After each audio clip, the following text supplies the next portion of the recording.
So welcome everyone to the January installment of the Community College STEM Network's Research to Practice Clinics. My name is John Krupsak. I'm a member of the CCSN and a former NSF program officer, lead program officer for the STEM program. And today we have Maria Espino is going to be conducting the clinic on the topic of mentoring. So I'm going to pass things over to Maria and let her introduce herself and get started. Well, hello everyone. Good morning or afternoon, depending on where you all reside. As John mentioned, my name is Maria Luz Espino. She, her, hers, ella. And I'll talk a little bit more about my positionality in a little bit. But we are here today to talk about mentoring, helping to navigate complex pathways towards higher education and work. Let me share my screen to make sure that everything is going. Do you see the main screen, John? There, everyone? That sounds good. Okay, perfect. So we are here to talk about mentoring and get to know a little bit about my path to mentoring, a little bit of engagement from you all if you all are able to through a Mentimeter. So please be ready for that. And then we'll go into a little bit of discussion and ways in which this work impacts yourself and our students that we're working with. So to start off, I wanted to talk a little bit about myself and how I come into this work, primarily because I do feel that mentoring has played a huge role in the work that I've done, the life I've lived, and kind of to where I've been here today. I've been very privileged to have amazing femtors and mentors that have guided me to this path in learning about STEM education and learning about supporting our students as a whole. I do believe my mentorship journey started when as a middle child. So my older brother that poured a lot into me growing up.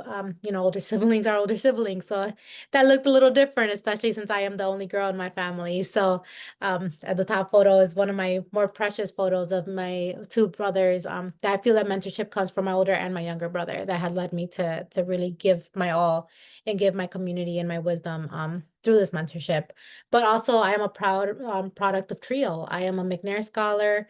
I have been in CEO, which is the Center for the Educational Opportunity, and a proud People Scholar. So I've been able to gain mentorships and give mentorship through those different communities and aspects to our overarching community of low income, first gen, et cetera.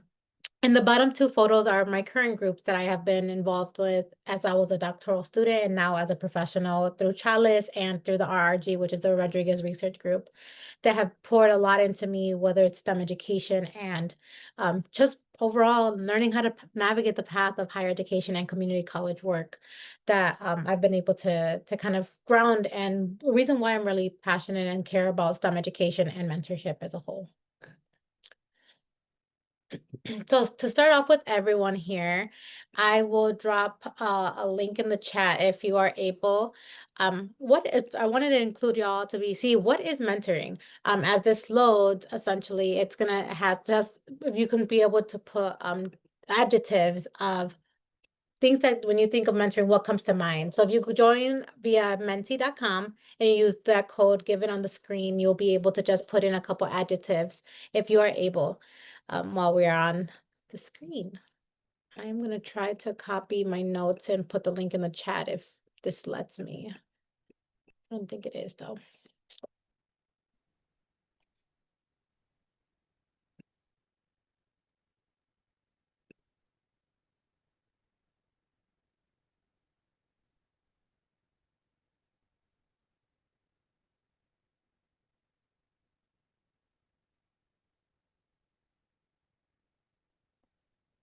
Not seeing it in the chat yet, Maria.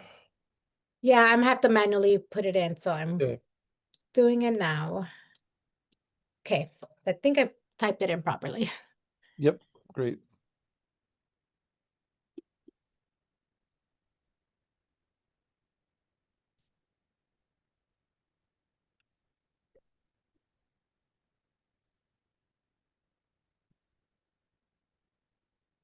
And I'll do it on my phone as well, so we have.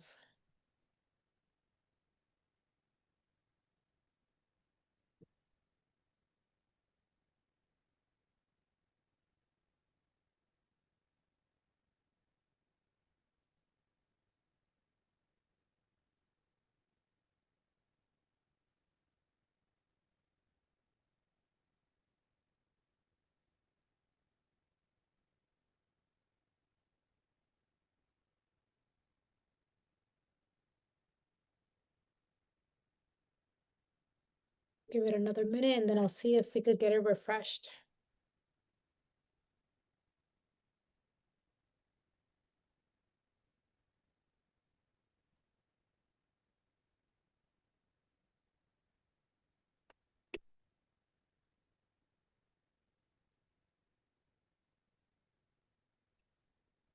Okay, let's see if anything is coming in. There we go. Okay, so a lot of guidance, advice, love, help, experienced, challenging support, trust, peers. See, I'm going to take a quick screenshot so I can save this for later as we continue our conversation today. And as time goes by, feel free if more things pop in. We can always come back to this, and I can at the end of the PowerPoint or the conversation today, I can always attach this as a screenshot so you all can also have this if you ever want to come back to it to see what types of adjectives come up as we're thinking about our mentorship showers, mentorship that has been done for us, or ways that we mentor others. So thank you all for participating. As we navigate going into these different conversations and definitions of mentorship, I did want to bring back a conversation that we had earlier this year with Moments of Mentoring by Dr. Packard. And I wanted to couch the conversation and kind of the stuff that she starts talking about in these mentoring moments, because I do think that this is extremely important. And Dr. Packard themselves is very prominent in the mentoring field, and people who is very well known and cited in this work. So I wanted to bring in a quick clip of the webinar that we had earlier this year with Dr. Packard that talks a little bit about these mentoring moments, why this is important as we navigate and talk a little bit more about and transition into that mentoring, STEM mentoringship as a whole. So let me play this for us. John, please let me know if you can hear it, because I know sometimes the audio gets a little funky with videos. Oh, 1 second, let me go, here we go.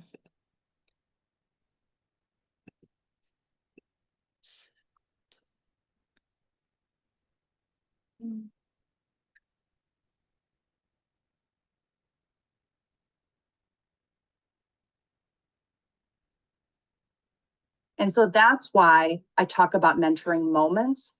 And so I'm just going to take just one more minute to lay this groundwork before I then start to show you some instances of practice, like what this would look like in practice in terms of identity recognition. For me, I focus on a working definition of mentoring that focuses on the daily interaction level. I just showed you a number of daily interactions that are in the spirit of microaggressions. There are also daily interactions that are in the spirit of mentoring, that we have moments where we feel lifted up, we feel respected, we feel valued, we feel we matter, we feel we're making progress. That's the type of mentoring moment that I'm talking about. That mentoring can refer to a developmental relationship that supports or grows the learner. I use a constellation model, which is very consistent in the literature, which means it just involves a lot of different people.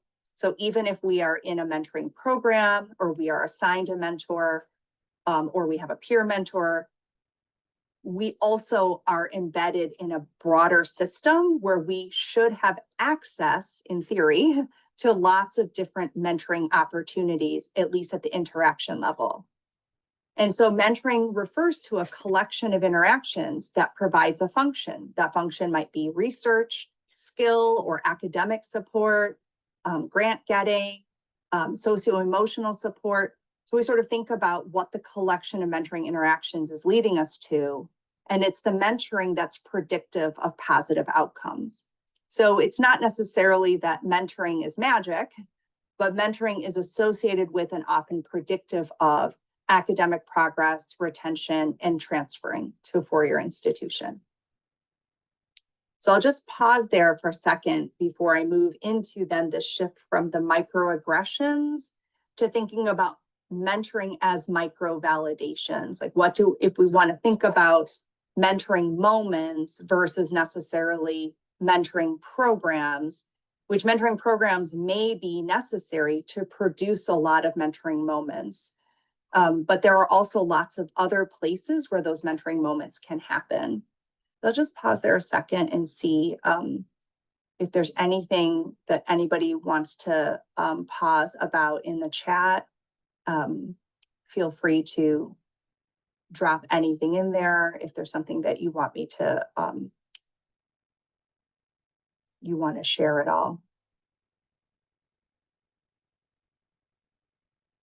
There are, yeah, thank you so much. A great question about were there other findings outside of the recognition piece. There's a lot. I just want to say there is a lot in this area, and I think we're really seeing it both at a disciplinary level. So we talk about STEM in this broad sense, but of course, a lot of the work I've done both in engineering identity and in computer science identity is that we've seen this uptake in the literature, especially in the last decade. And so this particular framing of identity, of course, there's self-identity, so how someone sees themselves, their self-concept, and their own developing identity. And I'm looking at a little bit at how the recognition piece, because I focus on mentoring, so there's more to it.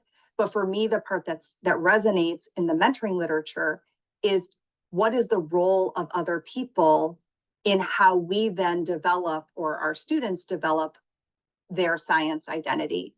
And so that's where, in particular, the recognition from others can be so important in that. Yes, and I will, and thank you. There's another question, and yes, you can also message me individually. I am going to go to the critical, so we will talk a little bit about how do we, so I'm starting a bit with the validation, and then I am going to flip to the critical, because I think that's the piece that people struggle with the most, is that sometimes actually what somebody needs to advance is to be told that their work is not good enough, but that they're capable of doing better. And so I will make sure that we address that. And I have a whole segment on that piece of it. Yes. So it is absolutely necessary. And also there's a lot of complexity in that messaging if we want our messages to be taken up. That's great. Thank you. Thank you. Yes. So we will definitely get there. So I'll start. Let me just I'll do just a few in that spirit of the positive, kind of the affirming piece of it. And I guess the main reason why I think it's worth talking about micro validations is because I think we often underestimate daily moments, little interactions or comments that go a long way. Now, I have visited, I would say, at least 100 different college campuses. And in these visits with campuses, I often get a chance to speak with students if I'm there as part of a visit. And it's very interesting. So separate from the research literature, which backs this up, but just even talking to students about moments that they remember, it's funny because we never get, it's not like we get a thank you note for some offhand comment we made in the margin of a paper or at the end of a lab meeting. But it's funny how much it's those moments. And if we think about it, we both remember, of course, harsh moments that sting, but we do also remember little moments. And so I wanted just to take a few slides just to talk to you about micro validations, daily interactions that convey a person does belong to a community or is capable of excelling in a particular environment. And the reason why these are so important in that spirit of identity recognition is because we are in climates and in contexts where particular groups, so Black, Latin, Indigenous, low income, non-traditional, students with disability, all of these different groups are often told on a daily basis that they don't belong. There's so much literature on this. It's not always overt. Sometimes it's just the way a space is set up. Side comments or looking around and not seeing anybody who looks like you or not knowing the pathways that people have gone through. And so I just want to make sure that this audience doesn't underestimate the power of micro validations. And it's a little bit different. I'm not actually using the language of micro affirmation. It's actually these micro validations, which aligns with recognition. That is, when are you making progress? Do you belong to this community? Is there something about your behavior or something about your presence that is making a contribution?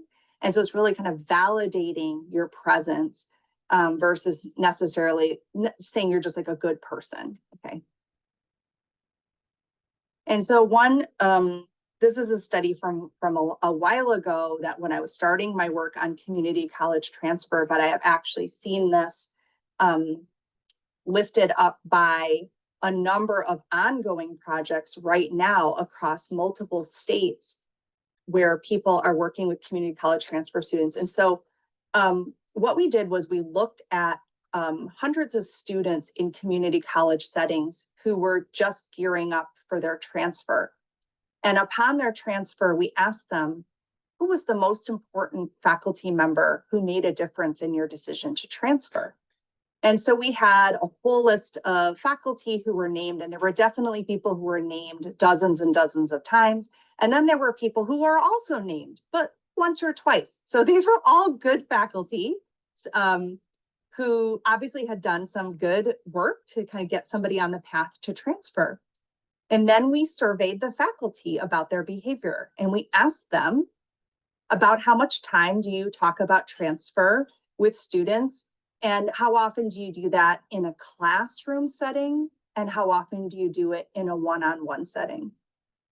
And what we found were the group of faculty who were named by dozens and dozens of students, which we could think of as super mentors, you might think that they were spending a lot more time. And what we found was no, actually, their strategy was that they were more apt to embed advising messages in class to whole groups of students. They would say things like, this event is coming up, for scientists on Tuesday, you should consider attending it. So we asked them how long they spent. We asked them, so there was no difference in super mentors' expansion of time, how much time they expended, compared to really good mentors who were still doing great work, but were only named by one or two students. But those individuals were more apt to provide this kind of encouragement or information to students in one-on-one interactions in their office. So if you had a student kind of waiting for you and they follow you back after class to talk about these things, we saw more of that. The amount of time was the same spent. And I think this is the piece where of course, the one-on-one is very important, but there are many reasons why, especially first generation college students, might not follow a professor back to their office. In a lot of ways, they may be real, and that's been shown in the literature around the use of office hours.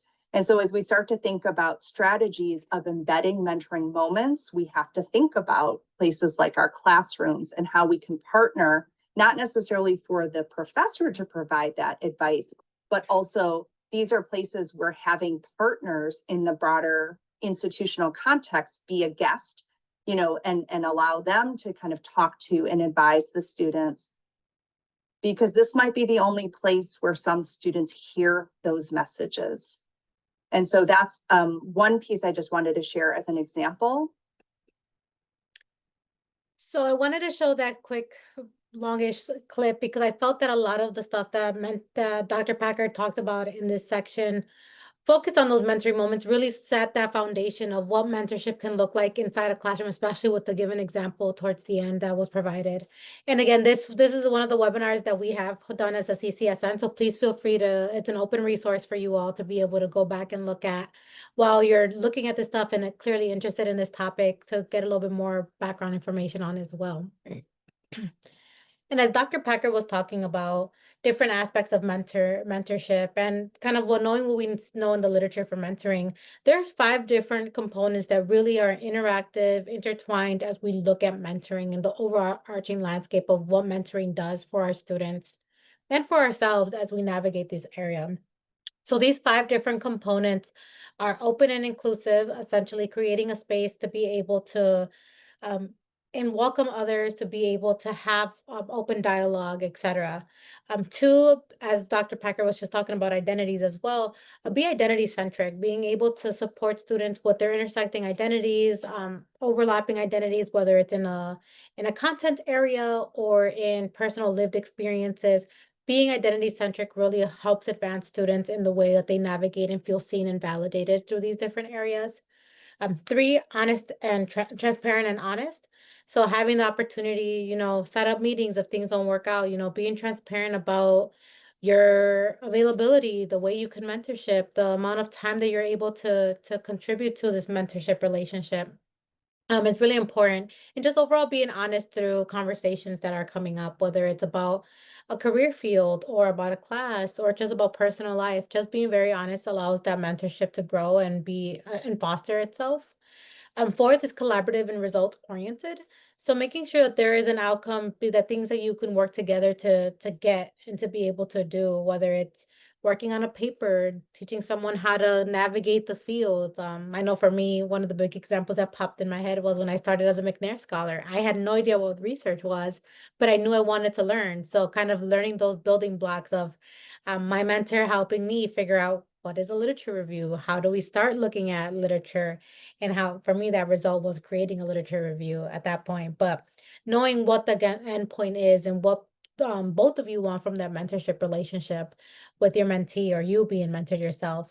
And then equity mindedness, taking into consideration all of the outside factors and factors that are happening within a student, within a college setting, or even within the relationship of knowing that potentially having power dynamics can cause challenges. So, what does that look like to be equitable to allow students to feel comfortable in those mentorship relationships?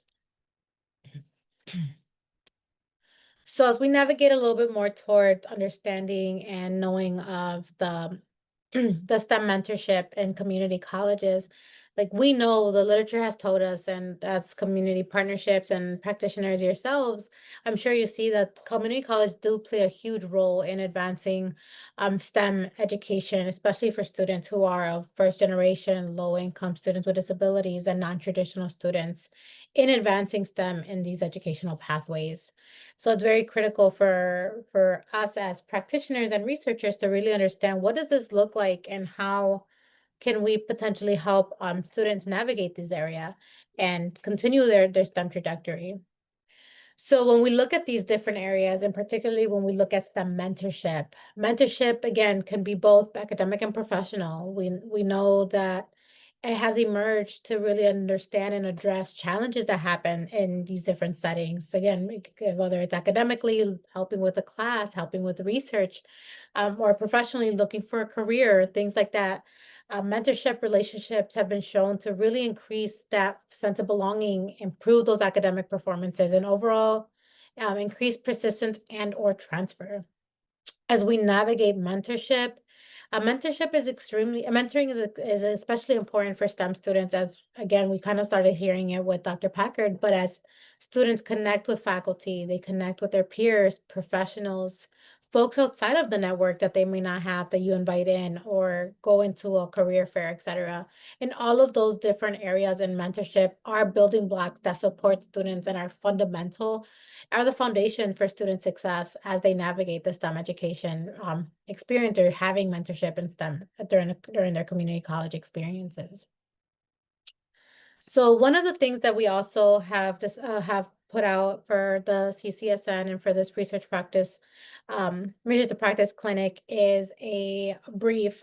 John, I'm not sure if you're able to put it in the chat because I'm not able to copy the link, but I know I sent it over. You And want me to put it in the chat? I can put it in.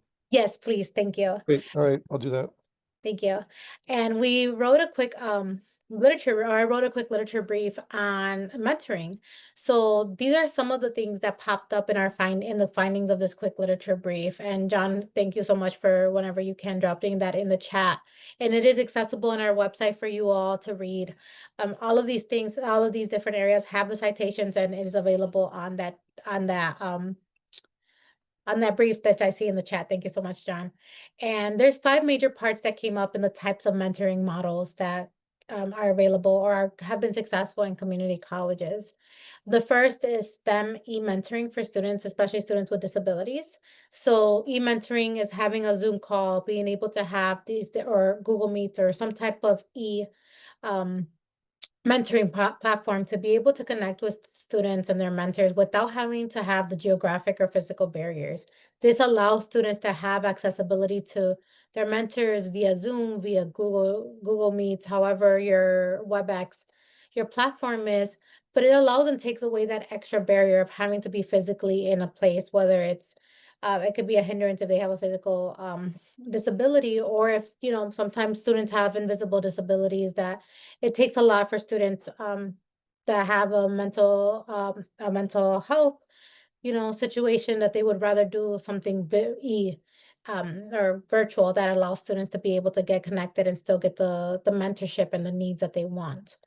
The second is STEM research mentoring. So we know that in the literature, they talk a lot about research mentors and the importance of them guiding students to research processes, as we mentioned a little earlier. And um, Dr. Packard also mentions that inside their webinar, and having how those research practices really help build, or research processes really help build skills, experience, overall exposure to what research looks like and what that can be hand in hand through STEM research mentoring. The other one is mentoring in economically disadvantaged communities. So this is extremely important when we look at community colleges that may be in more rural, more low-income communities, that it's crucial to providing that extra guidance and having intentional outreach to these communities that allows confidence, recognition, validation to really emerge as they see themselves being reflected, especially in STEM fields, that they're able to do this.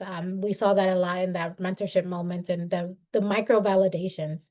And that's something that pops up a lot when we're seeing that some of our community colleges are in certain areas of the nation, that it's really important to navigate and have those resources available to folks, especially in these more disadvantaged communities. And the next one is guided mentorship program. So these are intentionally integrated programs, especially through STEM. We know there's a cohort model. So this is something that goes hand in hand with potentially an STEM that you all may have or something that you may be interested in pursuing in the future. But having those guided mentorship programs that are integrated, intentionally embedded into the community of STEM, where students are able to have their own communities of practice like this, where we can talk about STEM education, we could talk about career planning, we could talk about interest of how we came to STEM. I know from our case study work that someone does a community culture wheel, so knowing how their intersecting identities is embedded in the STEM community. So all of these different areas that can cause or be an integrated process of a guided STEM mentorship program in the community college and in those programs. And lastly, the social community and STEM mentoring. So this really focuses again on a stronger purpose of being intentional and creating a sense of purpose, a sense of validation, a sense of um, self within the STEM major, within the STEM social community. Of what does that look like for maintaining this can help be essential in maintaining their motivation, their perseverance, their retention, while also creating those communities of practice and or social communities, whether they're able to meet with their peers, they're able to meet with their mentors in a very intentional space um, that can not only help them grow in their careers and their aspects, but also create that sense of purpose and validation by choosing or because they chose a certain discipline or a certain degree that is super critical to the conversation and that is possible to do in the types of mentorship models that are out there for community colleges. So mentorship plays a vital role in supporting STEM students at the communities by helping them overcome challenges and build pathways to success. So by providing those personalized, professional, and peer-based supports, as mentioned, obviously I provided 5 examples, but it's really important to be able to have those mentorship programs foster and contribute to that sense of belonging or that sense of retention or the sense of being a part of something bigger. And we know based on literature and based on the experiences that we have thus far, that this is a space where having that mentorship really does retain students and make students feel seen and make students feel that they're able to build pathways and be able to overcome these challenges. And overall, help students feel have a greater sense of self and a greater sense of purpose through this process. So a little bit, I want to bring up the Mentimeter results in a second. So I'm going to stop sharing and then reshare once I bring up the final results again before we go into my next activity. Just loading.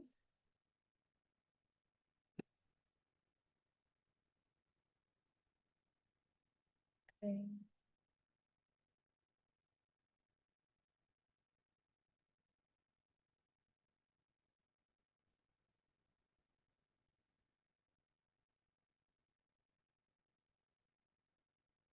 I'll bring up the screenshot because it is not loading. This is why we take the screenshot. It is not loading on the website. Okay. We'll just do it this way.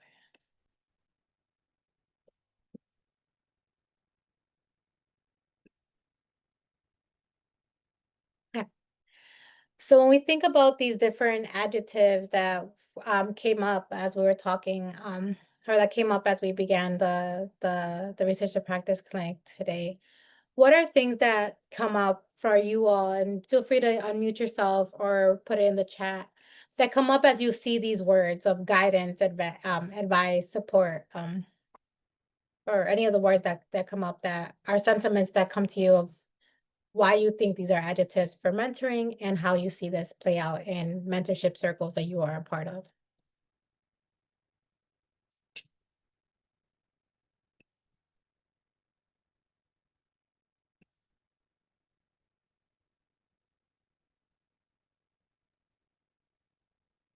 And go ahead. Oh, I can't hear you. I'm not sure, John, are you able to hear? Raphael, we can't hear you. Yep, nope. Feel free to use the chat if we need to. Is this a test? Can you hear me There now? we go. Good. Yeah, Yep. there we go. Not sure what happened there. I apologize. And thank you for the presentation. I don't know. I think and I brought up the brief. I'll look at it later. But the as I'm looking through this and I think of my role as a mentor to students, I really am focused on empowerment. I really are, and I really am. And I'm looking at the words here. I put in trust. I submitted trust, but you know, way beyond trust.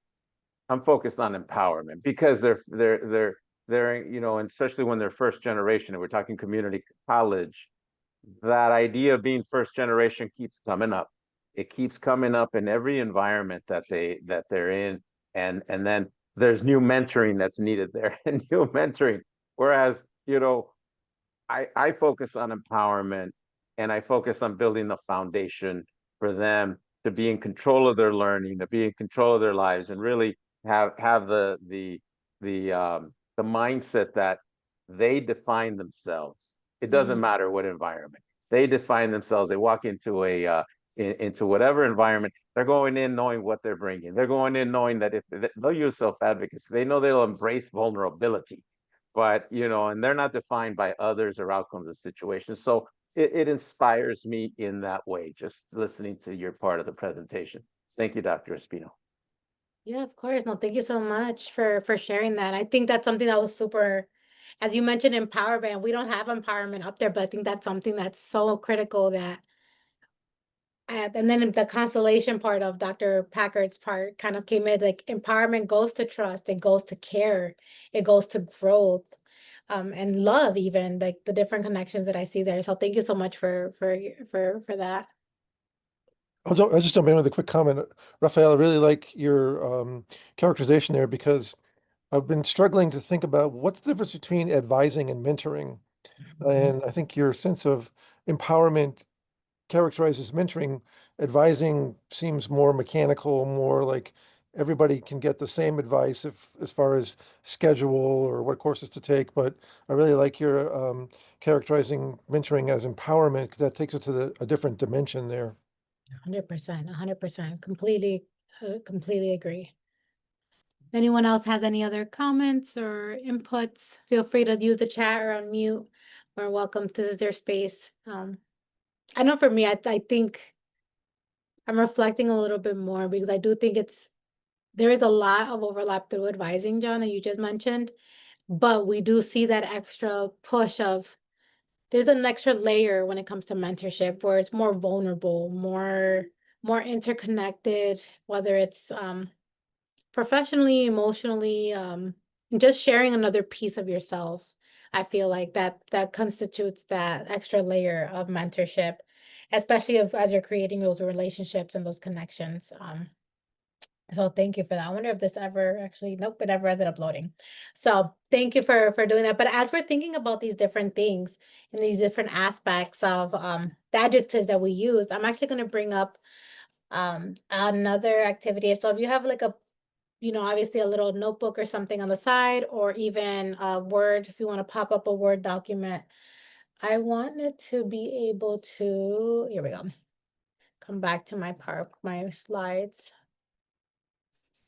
Presenting.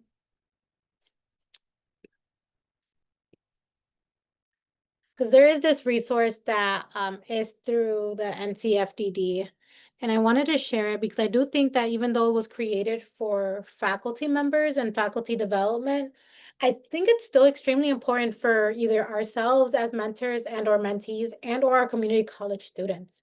We saw those different words of empowerment, guidance, advice, love, trust. And as we think of those different areas, like this NCFDD map, to me, I always like to center myself for a student or someone that I'm working with in this middle area, right? That's why I put like CC or you in black there, because I think it's important to, as we look at mentorship and what we see in the literature, it is important to have these different types of clusters of what mentorship looks like for us. First, I think of a first generation college student who could be a community college student, right? Like what type of support would they want to get through emotional support and mentorship, or role models, or someone that holds them accountable? So these are the different types of folks or people that they can look for that um, can reach out to you, that they can reach out to. So if you have the opportunity, take a couple minutes to just write down a couple folks that you feel would fit into any of these categories. Feel free to use the chat as well, or something that pops up for you all. I know I'll do the same. I'll use the chat to kind of put in a couple folks of like kind of what I'm thinking of in these different spaces. Like it's important to have someone that's there for, intellectual community, someone that wants to kind of brainstorm like this here as a whole. We are in an intellectual community that's looking at mentorship, right? So we can be someone that can look at each other by potentially reading or hearing or seeing these webinars. You can be looking for someone that's giving you professional development. This also fits on the professional development off campus for many of you all. So we want to take maybe like a couple minutes, like 5 minutes, just to do a quick map for yourself, either on a Word document or in the chat, of what this kind of looks like for you or for your students in the setting. So I'll give you a couple minutes just to write down some thoughts.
We'll give it another minute and then we could come back and see if anyone wants to share or any insights.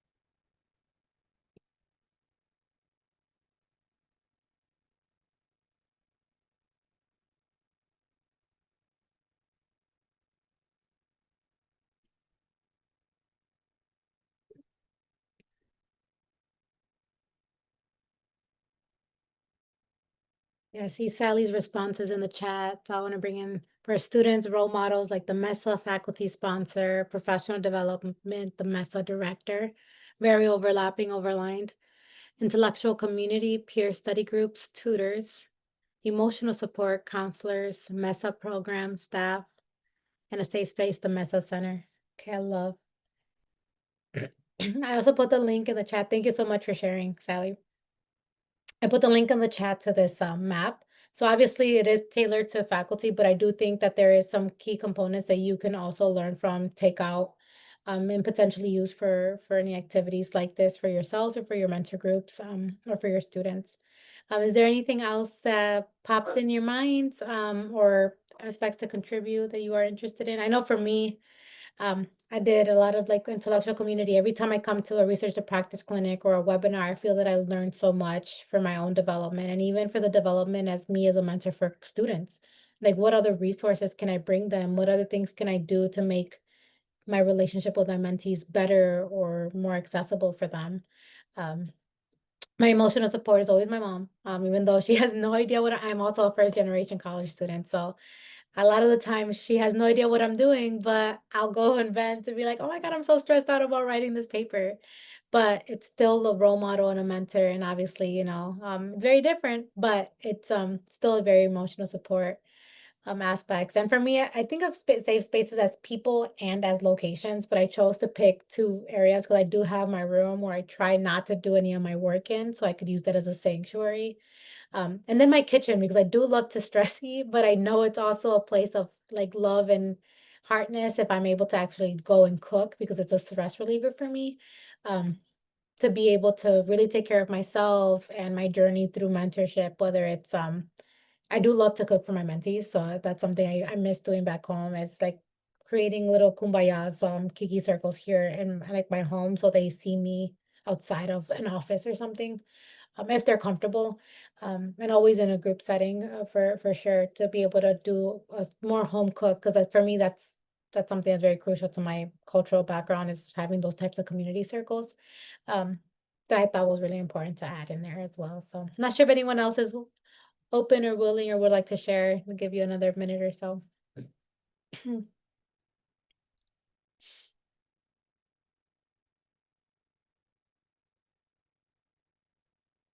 Okay.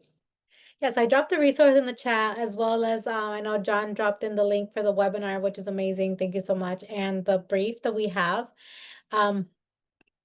That is all I have. So I wanted to provide some more time to do the survey. So if you're able to do the survey, I will see if I can. There it goes. Please feel free to do the QR code. And Daniel, thank you so much. Daniel beat me to it. Please complete the survey for today's clinic. That would be amazing. And I know we do have a couple of minutes to spare, so I wanted to provide some space too for Q&A, or time for you all to get to know each other a little bit more. Or if not, just provide you all some time back in your day to take a quick break before your next meeting. John, I'm not sure if there's anything else you would like to take us off. Yeah, I was just thinking that your comments about mentoring really tie in closely with some of our other research practice clinics, like sense of belonging and cohort experience. And maybe in the last minute, if you want to comment on how the sum is more than the parts, and how, and you mentioned this a little bit earlier, that um, it's not just one thing. Mentoring is important. It can do a lot, but then when you combine it with some of these other um, things like creating sense of belonging, how it really amplifies the effect of all the others. If you just want to maybe make a comment about that. Yeah, I think that first off, thank you so much for bringing that question. I think, okay, so I know for the literature for sure, like when we think of mentorship, and again, I always reference Dr. Packard's webinar because she did such a great job in really in knowing this field for so many years. That constellation model, right? Like bringing in self-efficacy, and even Rafael like mentioned self-efficacy, sense of belonging, empowerment, and I for me always bring in culture, community, and cultural wealth. The sum is so important to be able to look at that intersectional approach, looking at those different intersection things that come in, whether it's how students come in, like having the opportunity to have us create an intentional space, like the safe space, right? Let's create a program that helps engage and create sense of belonging, but also help students develop their sense of self-efficacy, that sense of I know what I'm doing, that recognition, that validation, that developing themselves as scientists, right?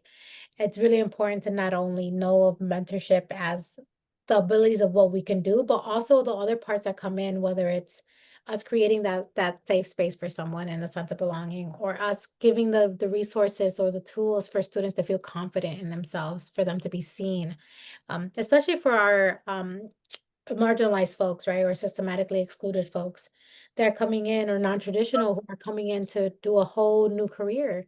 It's really important to take into consideration not just being able to mentor them, but also being able to bring those different parts and intentional frameworks and foundings, as you talked about in the other research and practice clinics, and some of them that are coming up, right? To understand those different pathways, what all takes what all is being manifested through those different intentional interactions as a mentor. So I do think that constellation approach of understanding, yes, we are one star, but there are so many more stars around us that we're all linked into, to how to be able to use that and make it more of a larger ANOVA or a larger galaxy, right? To further advance our community college students, our STEM community college students. Great. And one other thing I would like to mention too is that the mentoring has many aspects to it, many ways to do it. And that seems to be helpful in a community college environment where there's a lot of differences between different institutions, different circumstances. So if you maybe want to comment on how the really the richness of the mentoring, of ways to do mentoring, is really a strength for integrating into community college. 100%. And that's something that also came up in the research brief. That's why one of them was like looking intentionally at certain demographic of community colleges, because the students are they vary large and wide. Like I am currently in LA, so we have one of the largest community college systems here, and a school that is, here in the city versus like literally 30 minutes out, still technically in the same county, but has very different, vast different community college students experiences. They may be a little bit more rural. They may be a little bit more agriculture and technology focus versus a community college that's looking as a liberal arts transfer, right? So these different types of community colleges do play a significant role in the way we mentor the students at these community colleges, whether it's I know for me right now, in top of head is Mount Sac, because I do a lot of work with Mount Sac in a different project, or this project was a different thing, but and going to their campus, like seeing how they have a lot of vocational continuing education programs, mentoring students, especially second chance or a second degree seeking career, second career seeking folks, is a very different way to mentor, whether it's creating, talking to them via the phone or via Zoom, via in person. So those are the types of different mentorship styles in terms of actual mentorship like platform. And then the other way that I'm thinking is like the resources that we provide students, right? So we will provide a vocational STEM student very different resources, more looking into like the actual fields they could go into, the actual workforce, looking at certificates and licensures that they can be using to advance their vocation career or their technical career, versus again, a liberal arts student who may be interested in pursuing a four-year degree immediately after completing an associate's or their gen eds. That would look very different. Um, or a student who wants research experience right away, right? So what those different things look very different, especially if it's a student at a community college that wants research opportunities. How do we incorporate that? Maybe like at Mount Sac, we go into like horticulture, or we go into going into like doing some type of shadowing, right? If we want to do like one of the positions is looking at EMT work, things like that, figuring out shadowing a student, shadowing what that job can look like before they get into the program. So there are different types of mentoring opportunities that I could think of as we're talking about subfields or sub populations of different community colleges. Oh, go ahead, Rafael. Thank you, Dr. Espino. And I just wanted to share about the map. I really appreciated seeing that. I think that that really captures a support network. I look at it as a success team. So it provides different ways in which the mentoring can take place. But in that line as well, I'm reminded from the clinic presentation by Dr. Mesa and her brief on the five, but it's about sense of belonging. You know, of course, before there's sense of belonging, there must be a validation. So the validation of students, you know, prior to the sense of belonging. If we get to the sense of belonging, that is so important in mentoring. It's been brought up here. And I think, you know, kind of overlapping mentoring with now Dr. Mesa's work and the five, you know, distinct ways in which sense of belonging can you know, areas that there has been identified. I think that that is a great overlap because sense of belonging is so important. I think that can also help to inform the mentoring, just like the map that you brought up. But it was just a reflection that I had, and so thank you. Yeah, no, thank you so much for that insight. I completely agree with like the practical belonging, the transfer oriented belonging, cultural belonging, discipline belonging, and classroom centered belonging. Try to remember them because I was recently reviewing that as well. So how those 5 different parts, and honestly, you can see each one of those in those different types of community college mentorship models that we see. So thank you so much for that. And again, I know that resource, the map, is the way it was created was for faculty, but I do think that we can translate that to ourselves and to our students very easily. That could be an easy takeaway for resources for you all. Great. Thanks, Maria. And thanks everyone for dropping by and participating. Hopefully, there's some things you can take away. Preview of our next Research to Practice clinic coming up in about a month, August 26th. Dr. Deborah Bragg will be here talking about STEM pathways and decision making. So another piece in the puzzle about supporting students in the community college environment. So thanks everyone, and hope to see you next month. See you later. Thank you, Dr. Espino. Thank you, John.